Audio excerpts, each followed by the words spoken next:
చేయాలంటే అరే మాకు స్వాతంత్రం వచ్చింది సెప్టెంబర్ 17th రా బాయ్, ఆగస్ట్ 15th అని ఎందుకు చెప్పారా హౌలే అని అడగడానికి చూడాలి. కాబట్టి అందరూ ఈ సినిమా చూడాలి. హైదరాబాద్ గాలి పీల్చున్న ప్రతి ఒక్కరు, ప్రపంచ మూలాల్లో ఎక్కడ ఉన్న ప్రతి ఒక్కరు ఈ సినిమా చూడాలి. ఈ సినిమా భుజాల మీద పెట్టుకోవాలి. ఈ సినిమాని తీసుకువెళ్ళాలి. లేకపోతే చరిత్రహీనులు అవుతారు. మన చరిత్రని ముందుకు తీసుకెళ్లే అవకాశం మీకు దొరికినప్పుడు మీరు ముందుకు తీసుకెళ్ళకపోతే మీరు చరిత్రహీనులు అవుతారు. మనం చరిత్రహీనులు అవ్వద్దు. భారతదేశం కోసం, భారతదేశ స్వతంత్రం కోసం జరిగిన పోరాటం కన్నా హైదరాబాద్ సంస్థానంలో మన స్వేచ్ఛ కోసం జరిగిన పోరాటం మామూలుది కాదు. ఆ పోరాటం ఎక్కడ తగ్గదు. ప్రపంచ చరిత్రలో భారతదేశంలో హైదరాబాద్ సంస్థానంలో జరిగిన పోరాటం ప్రథమ స్థానంలో ఉంటుంది. కాబట్టి మీరందరూ కూడా ఈ చరిత్రను భుజస్కంధాల మీద తీసుకెళ్ళి ముందుకు తీసుకెళ్ళాలంటున్నాను. థ్యాంక్ యూ సో మచ్ అన్న. ఇప్పుడు ఇలాగే ఇంత బాగా ఈ సినిమాని మీరు తప్ప ఎవరు తీయలేరని అన్నారన్న. నేను ఆ రక్తం పంచుకొని పుట్టిన బిడ్డను, నేను నల్లగొండ ముద్దు బిడ్డను, హైదరాబాద్ గాలి పూడుస్తూ పెరిగిన బిడ్డను, నేను జడ్జకాణలో ప్రాణం పోసుకున్న బిడ్డను, పోరాట యోధుల మధ్యలో పెరిగిన బిడ్డను. మా నాన్న కమ్యూనిస్టు, మా ఊర్లో పోరాట యోధులు ఉన్నారు, మా ఊర్లో ఆర్య సమాజ్లో ఉన్నారు, మా ఊర్లో స్టేట్ కాంగ్రెస్లో ఉన్నారు. నా నల్గొండ జిల్లాలో, నా తెలంగాణ ప్రాంతంలో, నా హైదరాబాద్ సంస్థాన, మహారాష్ట్ర, కర్ణాటకలో నేను చదివిన పుస్తకాల్లో ఇంతమంది పోరాట యోధులు ఉన్నారు. ఇంతమంది పోరాటాన్ని మరుగున పెట్టారు. అందుకనే వాళ్ళందరి చరిత్రను చదువుకున్నాను కాబట్టి నేను తీయగలిగాను. నాకు తీసే అవకాశం ఇచ్చిన నా దేవుడికి, నా భగవంతుడికి, నన్ను కన్న తల్లిదండ్రులకి, నాకు అవకాశం ఇచ్చిన ప్రొడ్యూసర్కి, ఈరోజు భుజస్కంధాల మీద తీసుకెళ్తున్న ప్రజలకు అందరికీ కూడా పాదాభివందనం చేస్తున్నాను. Sardar Vallabhbhai Patel, father of nation. హైదరాబాద్లో, అహ్మదాబాద్లో కాదు, సర్దార్ వల్లభాయ్ పటేల్ విగ్రహం ఉండాల్సింది. హైదరాబాద్లో హుస్సేన్ సాగర్ నడిబొడ్డున, హైదరాబాద్ నడిబొడ్డున సర్దార్ వల్లభాయ్ పటేల్ విగ్రహం పెట్టాలి. ప్రతిరోజు అటు ఇటు వెళ్ళే ప్రతి ఒక్కడు సర్దార్ వల్లభాయ్ పటేల్ని చూసి ఇతను కదా ఫాదర్ ఆఫ్ ద నేషన్, ఇతను కదా హైదరాబాద్కి ఫాదర్ లాంటోడు, ఇతను లేకపోతే మేము ఎక్కడ ఉండేవాళ్ళం, అసలు మేము పుట్టేవాళ్ళం కాదని ప్రతిరోజు తెలుసుకోవాలి, స్మరించుకోవాలి. So the Razakar movie is so good. We all loved it. I am a wife of Raj Arjun who played Qasim Rizvi in the movie, and he did so good, so well. I know no one loves him as a character, as a Qasim Rizvi, because he's a very cruel in the movie. But as an actor, I know everyone will love him. Thank you so much. It is not a film, it is a history. Everybody should see it. We will come to know what has happened in our past, and this is a great cinematic experience you will all have. So I tell you that you must see this film and then spread the word, by saying it. Whatever you feel, you tell the truth.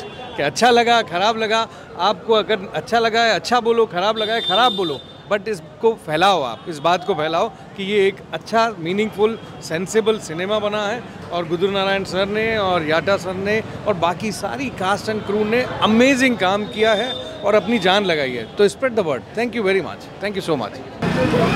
Sir, ఒక next లెవెల్లో cinema ఎలా తీయాలి ఆయన పాట ఒక lesson చూపించారు మాకు. ఈ బడ్జెట్లో, ఈ రేంజ్లో, ఈ కష్టాల తర్వాత ఎలా సినిమా బయట వచ్చింది మీరే చూడాలి, మీరే చెప్పాలి. ఒక నెక్స్ట్ లెవెల్లో తీశారు. మేము విలన్ పని చేసాం కానీ we are with the same message. విలన్లు ఉంటేనే హీరో రైజ్ అవుతారు. So the heroism showed by hero ఎవరు? మీరే hero. Local Telangana people who rose up, farmers, workers, artisans, మీరందరూ రైజ్ అయ్యి మన తెలంగాణకి గ్రేట్నెస్ ఎలా ఉంది, ఎంతవరకు వెళ్తుంది మొత్తం చూపించారు. అదే మనం స్క్రీన్ మీద చూపించడానికి ప్రయత్నించామండి. Please go to your nearby theatres, see this film and then say and share it with all your friends and family. Share it on your social media. This is a film with a message for this land. The heroes of this land should be praised, they should be recognized, and they should be shared. Please share this news with your friends and family. Go watch it and spread the message. Thank you very much. ఎక్సలెంట్గా ఉందండి. ఇది entertainment movie కాదు, historical movie. మన తెలంగాణ చరిత్రని, అంటే ఒక నైజాములకి తెలంగాణ ఉన్న ప్రజలకి మధ్య జరిగిన ఒక వాస్తవిక సంఘటనని ఈ సినిమాగా తీశారు. ఎక్సలెంట్గా ఈచ్ అండ్ ఎవ్రీ పాయింట్ కూడా అద్భుతంగా తీసేయడం జరిగింది. ఇక పోతే RRR, బాహుబలి వీటిని దాటేసిందండి. ఏది విజువల్ పరంగా అంటే కలెక్షన్ పరంగా చెప్పలేము కానీ సినిమా మాత్రం అద్భుతంగా ఉంది. ఇండియాలో పుట్టిన మేము ఇండియన్ అని చెప్పుకున్న ప్రతి ఒక్కడే సినిమా చూడాలి. లేదు మేము తెలంగాణ వాదులు అనుకున్న ప్రతి ఒక్కరు చూడాలి. ఎందుకంటే ఇది మన చరిత్ర ఇది. ఎక్కడ కూడా కాంట్రవర్సీ మూవీ కాదు. ఇది కాంట్రవర్సీ అసలే కాదు.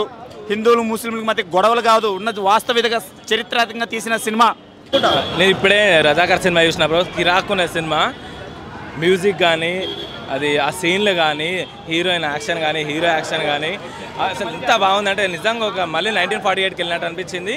చాలా బాగుంది. ప్రతి ఒక్క సీన్లు ఇక్కడే తీసినాడు. మాది ఇక్కడే నారాయణగూడలో తీసి ఇక్కడ అనిపించింది. కింగ్కోటిలో తిరిగితే కింగ్కోటి ఇదే అని అనిపించింది. చార్మినార్ అన్నీ ఎంత బాగా తీశారంటే మళ్ళీ మ్యూజిక్ బ్యాక్గ్రౌండ్ ప్రతి ఒక్క సీన్ హార్ట్ టచ్ అయింది. నిజంగా చెప్తున్నా, ప్రతి ఒక్కరు చూడాల్సిన సినిమా. 2024లో ఇదే #1 బ్లాక్ బాస్టర్. ఎవరైనా ఈ సినిమా గురించే మాట్లాడుకున్నాను. నేను చెప్తున్నా, ఒట్టేసి చెప్తున్నా, అందరు ఈ సినిమా గురించి మాట్లాడుకుంటారు. చాలా బాగుంది సినిమా. నేను కూడా ఒక యాక్టర్నే, ఈ సినిమాలో చేయలేని చాలా బాధపడుతున్నా. ఎంత బాగుందంటే ఇప్పుడు బాహుబలి ఇవన్నీ ఎందుకు పనికిరావనిపిస్తుంది ఈ సినిమా చూసిన తర్వాత. మళ్ళీ అందరికీ ఆకట్టుకునేది ఏది పనికిరాదు అనిపిస్తుంది. ఎందుకంటే ఇది ఇండియా గురించి. ఏ సినిమా కమర్షియల్గా తీశారు కానీ ఈ సినిమా మాత్రం మన హైదరాబాద్, నేను ఒక హైదరాబాద్లో పుట్టి పెరిగినందుకు గర్వపడుతున్నా. ఇప్పుడు ఎంత చాలా బాగా తీశారంటే ప్రతి సాంగ్ కానీ ప్రతి సీను అది బీబీ నగర్లో అక్కడ బాంబ్ బ్లాస్ట్లు అన్నీ ఇంత సోల్జర్స్ వాళ్ళ యాక్షన్ చాలా బాగా అనిపించింది. ఎందుకు నేను ఈ మూవీలో యాక్షన్ చేయలేదు అనిపించింది. కిరాకు నన్ను ప్రతి ఒక్కరు చూడాల్సిన మూవీ. చాలా బాగుంది. అందరు చూడాల్సిన మూవీ. Feel good movie. చాలా బాగుంది. అందరు చూడాలి అన్న తప్పకుండా. సినిమా సూపర్ ఉన్నదన్న. దీని విజువల్స్ అయినా స్టోర్ పరంగా అయినా సూపర్ ఉన్నది.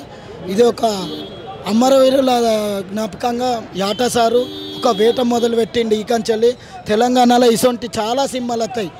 జై తెలంగాణ అమరవీరులకు.